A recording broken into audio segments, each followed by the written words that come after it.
भारत और बांग्लादेश का रिश्ता सिर्फ दो पड़ोसी देशों का नहीं है, बल्कि ये उन संघर्षों और बलिदानों से गढ़ा गया है जो 1971 में दुनिया ने देखे। 1971 का बांग्लादेश मुक्ति संग्राम एक ऐसा ऐतिहासिक अध्याय है जिसमें भारत ने न केवल अपनी मानवता और पड़ोसी धर्म निभाया, बल्कि अपनी राष्ट्रीय सुरक्षा और सिद्धांतों की रक्षा के लिए भी एक अभूतपूर्व भूमिका निभाई। आइए जानते हैं कि कैसे भारत ने बांग्लादेश की आज़ादी में एक मजबूत सहयोगी की भूमिका अदा की। 1971 में बांग्लादेश, तब का पूर्वी पाकिस्तान, के लोग पाकिस्तानी सैन्य शासन के दमनकारी रवैये से तंग आ चुके थे।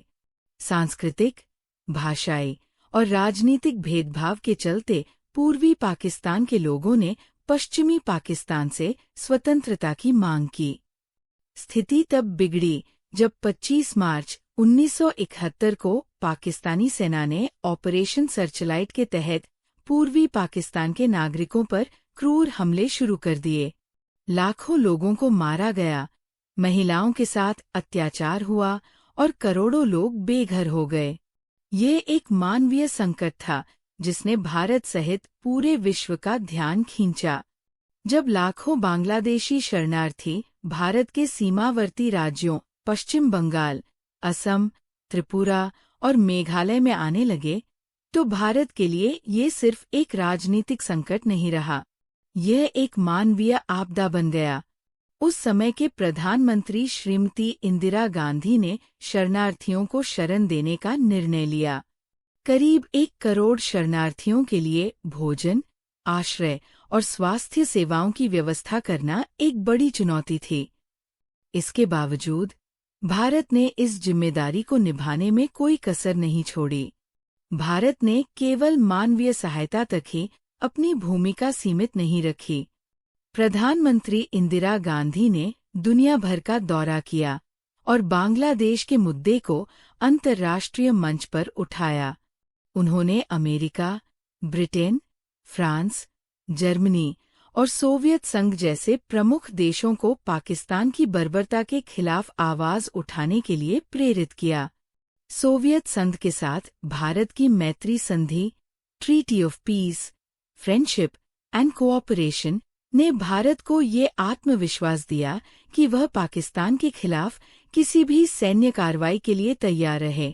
दूसरी ओर अमेरिका और चीन पाकिस्तान के समर्थन में थे, जिससे ये संघर्ष वैश्विक स्तर पर शीत युद्ध का हिस्सा बन गया। भारत ने बांग्लादेश की आज़ादी के लिए लड़ने वाले मुक्ति बाहिनी आंदोलन का हर तरह से समर्थन किया। भारतीय सेना ने मुक्ति बाहिनी के सदस्यों को प्रशिक्षण, हथियार और रणनीतिक सहायता प्रदान की। ये समर्थन सिर्फ सैन्य नहीं था, बल्कि इसमें खुफिया जानकारी, योजनाओं का समन्वय और युद्ध रणनीतियों का आदान प्रदान भी शामिल था। भारतीय सेना और मुक्ति बाहिनी के इस सहयोग ने पाकिस्तानी सेना को कमजोर कर दिया। 3 दिसंबर 1971 को पाकिस्तान ने भारत के हवाई ठिकानों पर हमला कर दिया, जिससे भारत और पाकिस्तान के बीच युद्ध छिड़ गया। भारतीय सेना ने पश्चिमी मोर्चे पर पाकिस्तान के हमलों का प्रभावी ढंग से जवाब दिया और पूर्वी मोर्चे पर बांग्लादेश की आज़ादी के लिए निर्णायक लड़ाई लड़ी। भारतीय सेना ने एक व्यापक रणनीति के तहत पूर्वी पाकिस्तान के कई हिस्सों को पाकिस्तानी सेना के कब्जे से मुक्त कराया। 16 दिसंबर 1971 को ढाका में पाकिस्तानी सेना ने भारतीय सेना के सामने आत्मसमर्पण किया। ये आत्मसमर्पण इतिहास का सबसे बड़ा आत्मसमर्पण माना जाता है, जिसमें 93,000 पाकिस्तानी सैनिकों ने हथियार डाल दिए। 16 दिसंबर 1971 को बांग्लादेश एक स्वतंत्र राष्ट्र के रूप में उभरा। भारत ने इसे तुरंत मान्यता दी और बांग्लादेश की सरकार के साथ मजबूत संबंध स्थापित किए। भारत की मदद केवल युद्ध तक सीमित नहीं रही। आज़ादी के बाद बांग्लादेश के पुनर्निर्माण और विकास में भी भारत ने महत्वपूर्ण योगदान दिया। इस युद्ध में भारत को भी भारी नुकसान झेलना पड़ा। करीब 3,900 भारतीय सैनिक शहीद हुए और 10,000 से अधिक घायल हुए। आर्थिक दृष्टि से भी शरणार्थियों और युद्ध के खर्च ने भारत की अर्थव्यवस्था पर भारी दबाव डाला। इसके बावजूद भारत ने अपने कर्तव्य को सर्वोपरि रखा और बांग्लादेश की जनता को एक नया भविष्य दिया। बांग्लादेश के लिए भारत का समर्थन एक मित्रता का प्रतीक। बांग्लादेश की आज़ादी के बाद भारत और बांग्लादेश के रिश्ते और मजबूत हुए। ये संबंध केवल राजनीति तक सीमित नहीं रहा, बल्कि सांस्कृतिक, आर्थिक और सामाजिक स्तर पर भी गहरा हुआ। आज भी दोनों देश एक दूसरे के साझेदार हैं।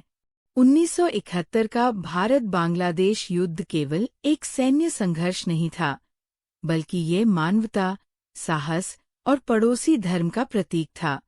भारत ने बांग्लादेश को न केवल आज़ादी दिलाने में मदद की, बल्कि दुनिया को ये संदेश दिया कि सच्चाई और न्याय के लिए खड़ा होना कितना महत्वपूर्ण है। ये इतिहास का वह अध्याय है जिसे भारत और बांग्लादेश दोनों ही हमेशा गर्व से याद करेंगे।